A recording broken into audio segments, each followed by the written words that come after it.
Bom dia! Sejam todos muito bem-vindos a mais um devocional.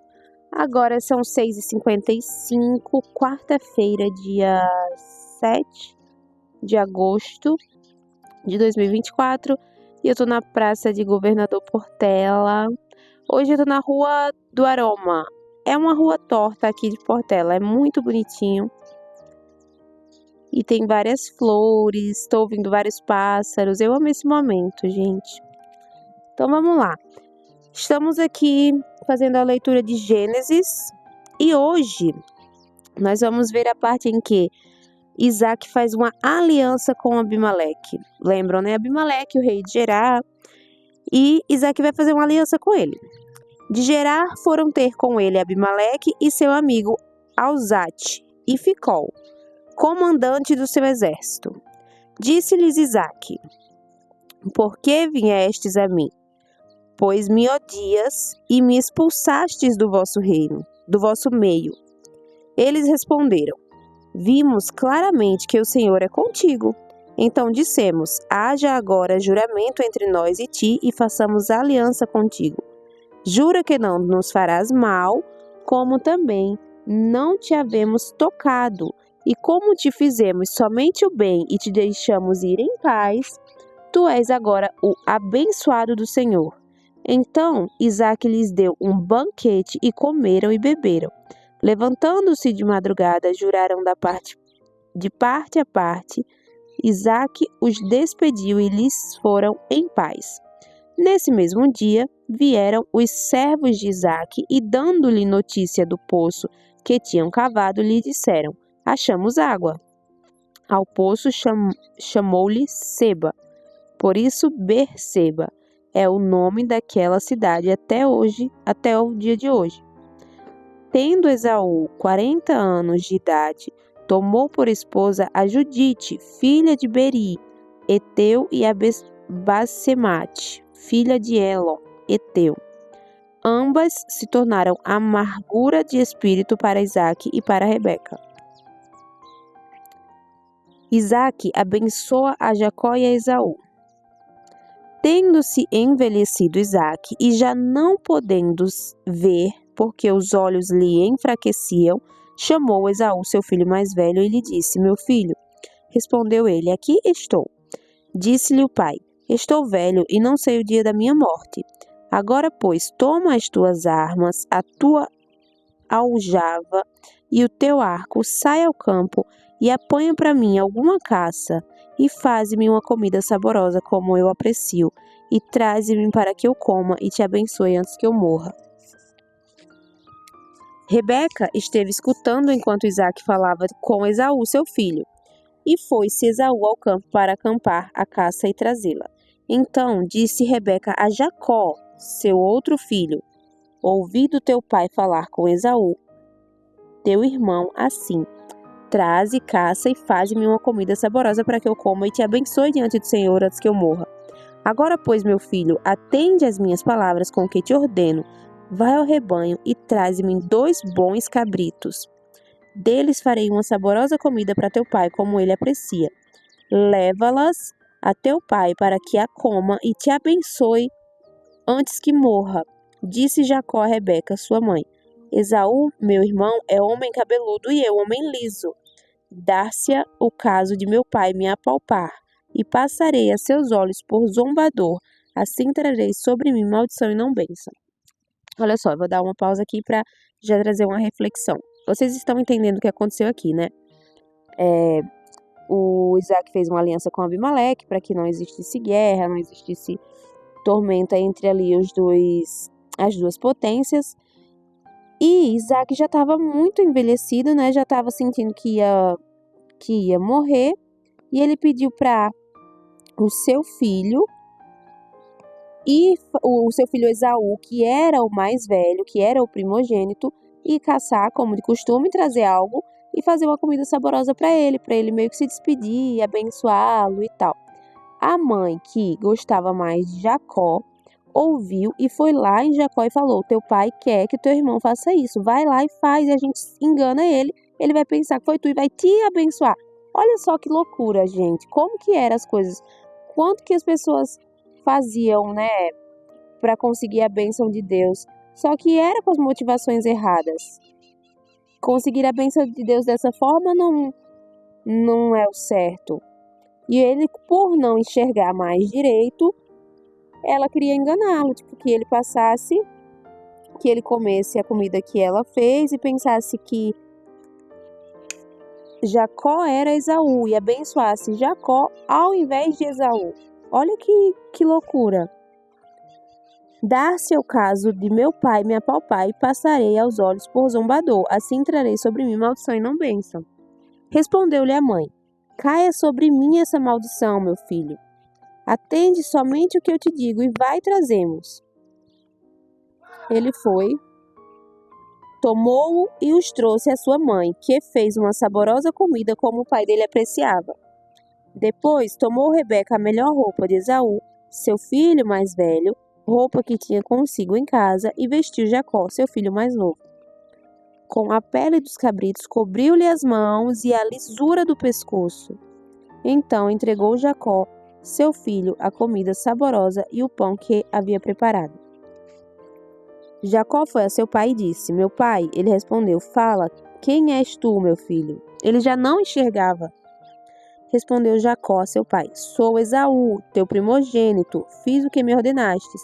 Levanta-te, pois assenta-te e come da minha casa para que me abençoes.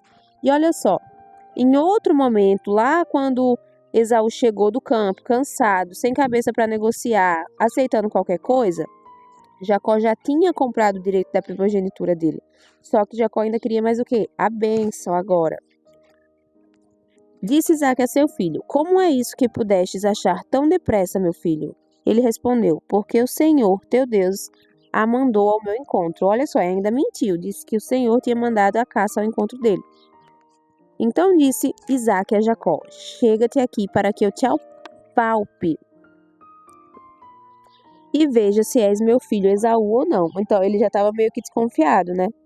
Jacó chegou-se a Isaque, seu pai, e que o apalpou e disse: a voz é de Jacó, porém as mãos são de Esaú. E não o reconheceu, porque as mãos com efeito estavam peludas, como as dos irmãos Esaú. E o abençoou. E lhe disse: és meu filho Esaú mesmo? Ele respondeu: eu sou. Então disse: chega isso para perto de mim, para que eu coma da caça do meu filho, para que eu te abençoe. Chegou-lhe e ele comeu. Trouxe-lhe também vinho e ele bebeu. Então lhe disse Isaque, seu pai: chega-te e dá-me um beijo, meu filho. Ele se chegou e o beijou. Então o pai aspirou o cheiro da roupa dele e o abençoou e disse: eis que o cheiro do meu filho é como o cheiro do campo, que o Senhor abençoou. Deus te dê do orvalho do céu e da exuberância da terra e a fartura de trigo e de mosto. Sirvam-te povos e nações te reverenciem. Sê senhor dos teus irmãos e os filhos de tua mãe se encurvem diante de ti. Se encurvem a ti, maldito, seja o que te amaldiçoar e abençoado. Ah, sim, entendi agora, voltando aqui. E os filhos da tua mãe se curvem a ti. Maldito seja os que te amaldiçoar e abençoado os que te abençoar. Mal acabara Isaque de abençoar a Jacó, tendo este saído da presença de Isaque, seu pai, chega Esaú, seu irmão, da sua caçada. Esse sim era o mais velho, esse iria receber a bênção, né? Se Jacó não tivesse ido lá e mentido. E fez também ele uma comida saborosa e trouxe a seu pai e lhe disse: levanta-te, meu pai, e come da caça do teu filho para que me abençoes. Perguntou-lhe Isaque, seu pai: quem és tu? Sou Esaú, teu filho, teu primogênito, respondeu. Então estremeceu Isaque de violenta comoção e disse: quem é, pois, aquele que apanhou a caça e me trouxe? E eu comi tudo. Antes que viesses e o abençoei, e ele será abençoado. Como ouvisse Esaú tais palavras de seu pai, brandou com profundo amargor e lhe disse: abençoa-me também a mim, meu pai. Respondeu-lhe o pai: veio teu irmão, astuciosamente tomou a tua bênção. Disse Esaú: não é com razão que se chama ele Jacó, pois já 2 vezes me enganou, tirou meu direito de primogenitura e agora usurpa a bênção que era minha. Olha só, nesse momento aqui em que Jacó fala que Esaú fala que Jacó enganou ele para pegar a primogenitura, Jacó não enganou, Jacó negociou e ele, por falta de estratégia, aceitou a negociação sem pensar. Então ali ele não foi enganado. Tirou-me o direito de primogenitura e agora usurpa da minha bênção. Disse ainda: não reservaste, pois, bênção nenhuma para mim? Isso é estranho, né, também. Tipo, como assim que ele só poderia abençoar um? É por isso que a primogenitura era tão importante naquela época. Era como se fosse uma sucessão, era como, tipo assim, vinha uma sucessão de homens de Deus, né? Veio Moisés, de Moisés veio Abraão, perdão se eu estiver falando na ordem errada. Aí veio Isaac, aí veio Jacó, Esaú. Então, é uma sucessão de homens de Deus. E era como se a bênção fosse somente para um. Então respondeu Isaac a Esaú: eis que o constituí em teu senhor, e todos os seus irmãos lhe dei por servos de trigo e de mosto. O apercebi que me será dado fazer-te agora, meu filho. Disse Esaú a seu pai: acaso tens uma única bênção, meu pai? Abençoa-me também a mim, meu pai. E levantando Esaú a voz, chorou. Então lhe respondeu Isaque, seu pai: longe dos lugares férteis da terra será a tua habitação, e sem orvalho que cai do alto. Viverás da tua espada e servirás a teu irmão. Quando, porém, te libertares, sacudirás o jugo e da tua cerviz. E olha só, como que ia ser diferente, né? A vida dos dois na terra. O que foi abençoado seria reverenciado por nações. Os malditos se curvariam diante deles e seriam amaldiçoados, e os benditos seriam abençoados por conta dele. Já Esaú iria viver longe de lugares férteis, sem orvalho caindo do alto, e viveria trabalhando para servir o irmão Jacó. Passou Esaú a odiar Jacó por causa da bênção, com que seu pai o tinha abençoado, e disse consigo: vei, próximos os dias de luto por meu pai, então matarei Jacó, meu irmão. Olha só, gente, que triste, né? Chegaram aos ouvidos de Rebeca essas palavras de Esaú, seu filho mais velho. Ela, pois, mandou chamar a Jacó, seu filho mais moço, e lhe disse: eis que Esaú, teu irmão, se consola a teu respeito, resolvendo matar-te. Agora, pois, meu filho, ouve o que te digo. Retira-te para a casa de Labão, meu irmão, em Harã. Fica com ele alguns dias até que passe o furor do teu irmão e cesse o seu rancor contra ti, e se esqueça de que lhe fizestes. Então providenciarei e te farei regressar de lá, porque hei de eu perder meus 2 filhos num só dia. Disse Rebeca a Isaque: aborrecida estou da minha vida por causa das filhas de Et. Se Jacó tomar esposa dentre as filhas de Et, tais como estas, as filhas dessa terra, de que me servirá a vida.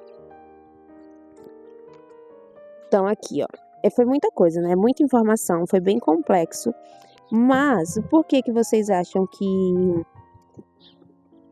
Isaac só tinha uma bênção para ser liberada? Isaac, ele não abençoou a Esaú, porque Esaú desprezou o direito de primogenitura dele. Era uma coisa tão importante, e Esaú desprezou por um prato de comida, sabe? Ele estava muito cansado, Ele tinha trabalhado no campo, O Jacó estava em vantagem, porque estava em casa, estava descansado. Jacó ele tinha uma estratégia, enquanto Esaú não tinha nada, só tinha fome e queria aquela comida toda forma, todo jeito. Então ele não pensou 2 vezes, não valorizou a primogenitura dele e já trocou por um prato de comida. Então por isso, olha só o que ele jogou fora. Ele jogou fora uma primogenitura, né? Ele achou, meu pai quando for abençoar, abençoa todo mundo e todo mundo vai dar certo e é isso aí. Só que não era dessa forma que funcionava, né? Aqui o pai dele precisou abençoar um e não abençoar tanto assim o outro, porque essa outra vida, longe de lugares férteis, trabalhando por irmão, numa terra que não cai orvalho do céu, só coisas negativas. Então, infelizmente, ele teve que conviver com essa consequência daquele ato que ele teve, naquele momento em que ele não pensou direito, naquele momento em que ele aceitou qualquer coisa, naquele momento. Então, gente, quantas coisas a gente está vivendo hoje porque tomou uma decisão sem pensar, sem estratégia, sem um plano de ação, sem pesar todos os lados dessa decisão. E aí a gente começa a sofrer uma consequência e a gente passa a vida vivendo de tal modo que poderia ter sido completamente diferente se a gente tivesse pensado na hora de tomar uma decisão. É muito importante pensar, avaliar antes de tomar qualquer decisão, ter certeza dos seus atos, ter certeza do que você vai fazer, do que você vai aceitar, do que você vai comprar, do que é igual, né? Não sei se vocês já viram uma história de que não adianta você ir no mercado quando você está com fome. Você tem que ir no mercado quando você não está com fome. Porque quando você está com fome, você vai pegar qualquer coisa. Você vai sair desesperado pegando qualquer coisa. Você vai pegar um biscoito, você vai pegar uma coisa, você vai pegar outra. Você vai comer essas coisas e isso não vai te satisfazer porque não era aquilo que você estava querendo. Não era aquilo que seu corpo estava buscando. Você pegou qualquer coisa ali porque você estava no mercado, estava com fome, mas não era daquilo que seu corpo estava precisando ser alimentado. Então aqui é um exemplo de como que a gente precisa ser cuidadosos na hora de tomarmos decisões, aceitarmos contratos, aceitarmos parcerias. Tudo precisa ter estratégia. Você tem que ser estratégico. Não é que você é frio, que é que você é calculista. Você precisa ser estratégico. Andar com as pessoas certas por estratégia. Ouvir as propostas que vêm até você com sabedoria, pesar, não tomar atitudes baseadas no próprio entendimento, na hora da emoção. Na hora da emoção a gente faz muita coisa errada, na hora da emoção a gente toma muita decisão errada. Então é necessário, se faz muito necessário ter essa responsabilidade. É uma autorresponsabilidade grande que interfere em todo o resto, né? Porque imagina, aqui quando Jacó foi abençoado pelo seu irmão, ele queria bênção, gente, ele queria bênção. Ele se esforçou pela bênção, ele negociou pela bênção, ele foi lá, ele mentiu, ele queria a bênção de todo jeito.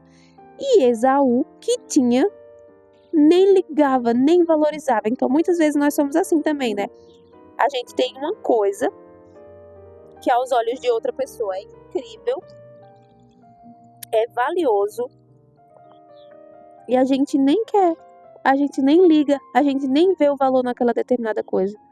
Olha que loucura, né? Olha como que funciona a cabeça do ser humano por falta de pensamento lógico, por falta de sabedoria. Eu acho que sabedoria é a palavra que rege meio que quase todas as coisas. Porque quando a gente tem sabedoria, a gente tem paciência. Quando a gente tem sabedoria, a gente pensa. Quando a gente tem sabedoria, a gente avalia as coisas. Quando a gente tem sabedoria, a gente não toma uma decisão precipitada. Quando a gente tem sabedoria, a gente é o Senhor da nossa vida. A gente tem a sabedoria dele para tomar as decisões e dar cada passo. Então, peçam sabedoria para Deus. Peçam sabedoria, gente. Se vocês tiverem a sabedoria, eu falo isso aqui sempre, sempre, sempre. Se vocês tiverem sabedoria divina, vocês vão caminhar com mais facilidade nessa vida na Terra, né? Vocês vão ter mais prazeres do que dores. Vocês vão ter mais recompensas do que consequências. Consequências a gente sempre vai ter que ter dos nossos atos. É a vida. Mas assim, você quer uma recompensa? Quando a gente faz tudo certo, quando a gente anda debaixo dos princípios de Deus, conforme o que Ele acredita, conforme o que Ele deixou, conforme os mandamentos dele, quando a gente obedece e a gente está disponível para Deus, o que a gente colhe são recompensas. Quando nós fazemos as coisas apoiadas no nosso próprio entendimento, sem pensar no que Deus vai achar, sem se importar, sem planejar nada, sem ter uma estratégia, nós colhemos consequências. Então você hoje, eu vou deixar essa reflexão. O que você quer para a sua vida? Você quer uma recompensa ou você quer uma consequência? Eu quero recompensa. Então tudo que eu tenho feito, tudo que eu tenho plantado, todas as coisas que eu tenho me dedicado, colocado minha atenção, eu tenho feito com amor e por amor a Deus, para que eu tenha recompensa e não consequência, né? Eu tenho 28 anos e eu já colhi muita consequência, né? Eu vivi muita consequência dos meus atos inconsequentes e eu não quero mais isso para mim. Então, quanto antes a gente despertar, né? A gente ter esse acordar para a vida em Cristo. Não falo de religiosidade, gente. Não tô falando que eu sou crente. Não é que eu sou crente, porque agora, sei lá, as pessoas têm um preconceito acerca disso, porque é a forma como falaram de Jesus para elas, é a forma como falaram de Deus para elas. E essas pessoas que falaram, muitas vezes reverteram a situação, deixaram mais vantajoso para si, para meio que obrigar as pessoas a fazerem algo em nome de Deus. E não é assim que funciona, né? Quando você tem sabedoria para ir lá e buscar por si só, entender. A Bíblia existe como um manual de vida, então tem tudo aqui que você precisa. Você não precisa ouvir de outra pessoa.